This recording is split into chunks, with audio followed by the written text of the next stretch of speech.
எல்லாருக்கும் வணக்கம். நான் உங்களுடைய பாரதி பேசுறேன். வேட்டையன் திரைப்படத்துடைய ப்ரொமோஷனுக்காக ஒவ்வொருத்தவங்களும் படத்து சம்மந்தப்பட்டவங்களும் இன்டர்வியூ குடுத்துட்டு இருந்தாங்க. அவங்கள வந்து நம்ப அபிராமி அவர்கள்லாம் வந்து இன்டர்வியூ குடுத்த விஷயத்த நேத்து பார்த்ததுக்கப்புறம் ரெட் நூல் வலைதளத்தில வந்து பார்த்தேன். பார்த்தோனே ரொம்ப சந்தோஷமா இருந்துச்சு. அவங்க சில விஷயங்கள் சொல்லும்போது, அவங்க சொன்ன ஒரு வார்த்தை வந்து மனசுக்கு நெருக்கமா இருந்துச்சு. தலைவரோட ரசிகனாக அத பத்தி ஒரு சின்ன விஷயத்த பேசலாம்னு சொல்லிட்டு. ஆ லைஃப்ல வந்து ரஜினி சார ரசிக்கிற எல்லாத்துக்கிட்டயுமே ஒரு கான்செப்ட் இருக்கும். என்னன்னா, எனக்கு ரஜினி சார வந்து திரையில பிடிக்கும் அப்படின்னு சொல்றவங்க ஒரு பக்கம் இருக்காய்ங்க. திரைய விட்டு தரையில இருக்க ரஜினி சார ரொம்ப பிடிக்கும் அப்படின்னு சில பேர் சொல்லுவாய்ங்க. அதாவது ரஜினிகாந்த் அப்படிங்கிற ஒரு நடிகர், ஒரு சூப்பர் ஸ்டார் அவர பிடிக்கிறது வந்து நம்ம அந்த திரையில இருக்க அந்த கவர்ச்சி, அந்த அட்ராக்ஷன் இதெல்லாம் ஒரு பக்கம். நிஜ வாழ்க்கையில இருக்க அந்த எளிமை இருக்குல்ல, அந்த எளிமை தான் வந்து அவர எல்லாத்துக்கிட்டயும் மனசுல நெருங்கி போகுது அப்படின்னு சொல்லி நம்மளால உணர முடியுது. அபிராமி சொன்ன அப்படியே அந்த வார்த்தைனா, நான் வந்து படத்துல வந்து நடிக்கிறதுக்கு முன்னாடி ரஜினி சார் கூட ஒர்க் பண்றதுக்கு முன்னாடி வந்து நான் சூப்பர் ஸ்டார் ரஜினிகாந்த் சார தான் வந்து ரசிச்சேன். பட் ஆனா நடிச்சு முடிச்சுட்டு அதுக்கப்புறமேட்டு வரும்போது தான் எனக்கு தெரியுது, சூப்பர் ஸ்டார் ரஜினிகாந்த் அப்படிங்கிற மனிதனை விட, அந்த சிவாஜிராவ் கெய்க்வாட் அப்படிங்கிற மனிதனுடைய அந்த பண்பு தான் அவர் மேல வந்து மிகப்பெரிய ரசிகனா நான் மாறிட்டேன் அப்படின்னு அவங்க சொல்லியிருந்தாங்க. நம்பளும் அந்த கேஸ் தான்.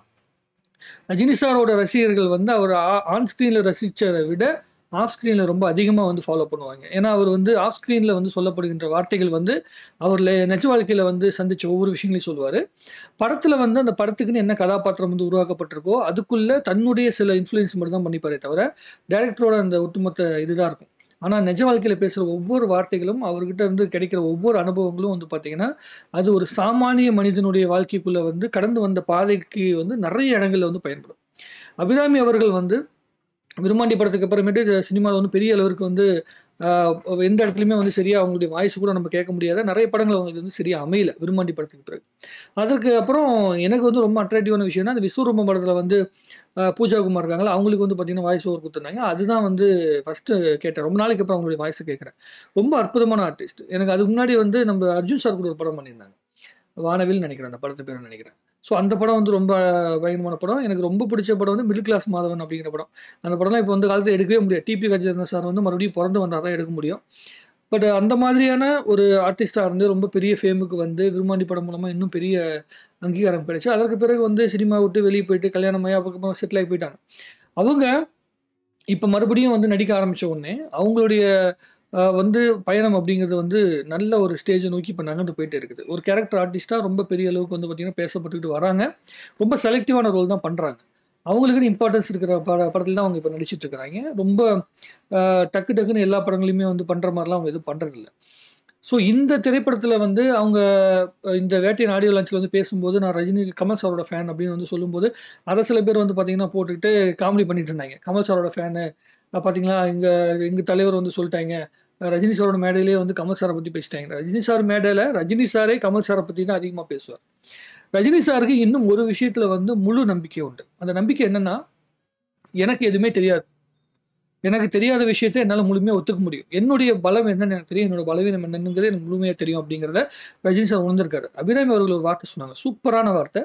அது நம்ப எல்லாருமே நம்ம லைஃப்ல புரிஞ்சுக்க வேண்டியது. ஒரு மனுஷனுக்கு எந்த அளவுக்கு செல்ஃப் கான்ஃபிடன்ஸ் இருக்கு அப்படிங்கிற விஷயம், தன்னை எந்த அளவு தாழ்த்திக்கிறானோ, அத பொறுத்து தான் அந்த செல்ஃப் கான்ஃபிடன்ஸ் அப்படிங்கிறது தெரியும் அப்படின்னு.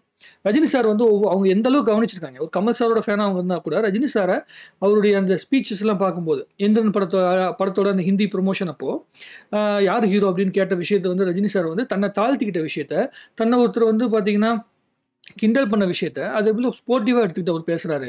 பொன்னியின் செல்வன் ஆடியோ லான்ச்ல வந்து பார்த்தீங்கன்னா, எனக்குன்னு ஒரு 4, 5 எக்ஸ்பிரஷன்ஸ் தான் தெரியும். அத தாண்டி எனக்கு எதுவும் தெரியாது. ஆனா வந்து மணிரத்னம் சார் வந்து என்ன வந்து பயங்கரமா வேலை வாங்குனாரு அப்படின்னு சொல்லும்போது கூட, ஸோ ஒவ்வொரு விஷயங்கள்லயுமே ரஜினி சார் வந்து தன்னை தாழ்த்திக்கிறதுக்கு எந்த இடத்துலயுமே வந்து பார்த்தீங்கன்னா, அவர் வந்து என்ன சொல்றது? கூச்சப்படல. ஸோ அதுதான் அவர வந்து அந்த சூப்பர் ஸ்டார் அப்படிங்கிற இடத்துக்குள்ள சூப்பர் ஸ்டார் அப்படிங்கிற இடத்துக்குள்ள ஹோல்டு பண்ணி வச்சுக்க உண்டான காரணம் அப்படின்னு நான் நினைக்கிறேன். ஒரு மனுஷன் தன்னுடைய பலத்த வந்து முழுமையா உணர்ந்து, தன்னுடைய கெப்பாசிட்டி என்ன அப்படிங்கிற விஷயத்து மேல ஒரு பெரிய செல்ஃப் கான்ஃபிடன்ஸ் இருந்தா மட்டும் தான், தன்னை தாழ்த்திக்க வந்து மனசு வரும். அப்படிங்கிறது தான் அங்க புரிஞ்சுக்கிட்ட விஷயம். எனக்கு வந்து ரஜினி சார்ட்ட வந்து புடிச்ச விஷயம் ரொம்ப ரொம்ப ரொம்ப ரொம்ப மனசுக்கு நெருக்கமான விஷயமும் அதுதான். என்ன ஒரு விஷயம்னா, தலைவருடைய லைஃப்க்குள்ள இருந்து நான் எடுத்துக்கிட்ட பல நல்ல விஷயங்கள்ல இதுவும் வந்து ஒரு முக்கியமான விஷயம். அதாவது இந்த அர்ச்சனா கூட ஒரு பேட்டியில வந்து தலைவர் சொல்லுவாரு. அவரு போய் சூப்பர் ஸ்டார்ன்னு சொன்னோன்னா, அந்த சூப்பர் ஸ்டாருங்கிற அந்த டைட்டிலையும் இதுல எடுத்துக்க மாட்டாரு. "சார் நீங்க வந்து பார்த்தீங்கன்னா, தூங்கும்போது கூட நீங்க ஸ்டைலா இருக்கீங்க சார்" அப்படின்னு சொல்லும்போது கூட, "அதில என்னங்க ஸ்டைல் இருக்கு? சாதாரணமா தூங்குறேன்" அப்படின்னு சொல்ற விஷயமா இருக்கட்டும்.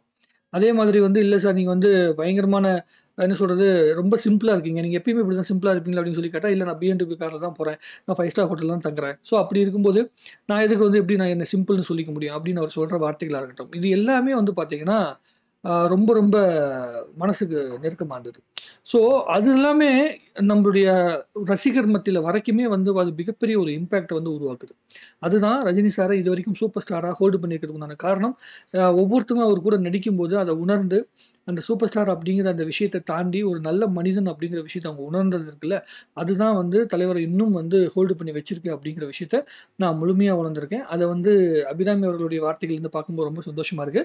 முதல்ல வேட்டையன் படத்துல இவங்க நடிக்கிறாங்களா, நடிக்கலையா அப்படிங்கிற விஷயமே நமக்கு தெரியாம இருந்தது. பட் ஆனா, அந்த போஸ்டர் பார்த்ததுக்கப்புறம் தான் எனக்கே தெரிஞ்சது. பட் அவங்க பேசுகின்ற அந்த வார்த்தைகள் இருக்கிற அந்த எக்ஸைட்மென்ட், அந்த இன்டர்வியூ நீங்க பாருங்களேன். அந்த ரொம்ப அற்புதமா அந்த இன்டர்வியூல வந்து பேசியிருந்தாங்க. அவ்வளோ கான்ஃபிடென்ட்டா, அவ்வளவு சந்தோஷமா, ஒரு பெரிய திருப்தியோட அந்த படத்துல ஒர்க் பண்ணிட்டு அவங்க பேசியிருக்காங்க. ரொம்ப ரொம்ப என்ன சொல்றது, ரொம்ப ஸ்போர்ட்டிவா, ரொம்ப சந்தோஷமா இருக்கு. அதாவது ஒரு ஆர்டிஸ்ட் நடிச்சுட்டு அந்த படத்த பத்தி அவங்க சிலாகித்து பேசுறாங்கல்ல, அதுல வந்து ஒரு பெரிய உண்மைத்தன்மை இருந்துச்சுன்னா, அத விட பெரிய சந்தோஷமான விஷயம் எதுவுமே கிடையாது. இப்ப எப்படின்னா, சில இன்டர்வியூஸ பார்க்கும்போது, அந்த இன்டர்வியூல வந்து நம்ப என்னன்னா, படத்துக்காக பேசுறாங்க. படத்துக்காக கொஞ்சம் பில்டப் பண்ணி பேசுறாங்க அப்படிங்கிற மாரி இருக்கும். ஆனா சில இன்டர்வியூஸ் மட்டும் தான், அவங்க பேசுறதுல ஏதோ ஒரு உண்மை இருக்கு. அந்த உண்மை வந்து நமக்கு மனசுக்கு நெருக்கமா இருக்கு அப்படிங்கிற மாரி தோணும். அபிராமி அவர்களுடைய அந்த இன்டர்வியூ வந்து பார்த்தீங்கன்னா, ரொம்ப மனசுக்கு நெருக்கமான இன்டர்வியூவா இருந்தது. அவங்களுடைய வார்த்தைகள்ல அவ்வளோ உண்மைத்தன்மை இருக்கு. நீங்க பார்த்துட்டு உங்களுடைய கருத்துக்கள் என்னன்னு சொல்லுங்க. நாங்களும் அதே மாரி தான் ஒவ்வொரு ரஜினி ரசிகன், நான் ஒரு ரஜினி ரசிகனோட பாயிண்ட் ஆஃப் வியூ சொல்லும்போது, எனக்கு சூப்பர் ஸ்டார் ரஜினிகாந்த் அவர்கள வந்து ரொம்ப ரொம்ப பிடிக்கும். ஏன்னா ஒரு படம் பார்க்க போகும்போது அந்த டைட்டில பார்த்துட்டாலே அந்த super star title super star Rajini அப்படிங்கிற அந்த போஸ்டர் பார்த்த உடனே, அந்த லோகோ பார்த்த உடனே எனக்கு அந்த குடுத்த அத்தனை அமௌண்ட்டும் சரி, ரூ. 1000க்கு பார்த்தாலும், ரூ. 2000க்கு பார்த்தாலும் அதிலேயே எனக்கு முழு திருப்தி அடைஞ்சிரும். அந்த மாரி மனுஷன். ஆனா அதையும் தாண்டி அவருடைய வாழ்க்கையில அவர் வந்து பட்டு சொல்ற ஒவ்வொரு மேடை பேச்சுக்குமே மிகப்பெரிய ரசிகன். நான் வந்து உண்மையாலுமே சொல்றேன், சூப்பர் ஸ்டார் ரஜினிகாந்த் அப்படிங்கிற மனிதனை விட சிவாஜி ராவ் கெய்க்வாட் அப்படிங்கிற அந்த மனிதன் இருக்கார்ல, அந்த மனிதனுக்கு தான் மிகப்பெரிய ஒரு ரசிகன். அந்த இடத்துக்குள்ள வந்து அந்த மாரி மனநிலையில வந்து அபிராமி அவர்கள் இருக்கிறத பார்க்கும்போது ரொம்ப சந்தோஷமா இருக்கு. உங்களுக்கு என்ன தோணுதுங்கிற விஷயத்த கமெண்ட் எழுதுங்க. இன்னும் நெறைய பேசுவோம். வாழ்க தமிழ்நாடு! வளர்க தமிழ்! சினிமா.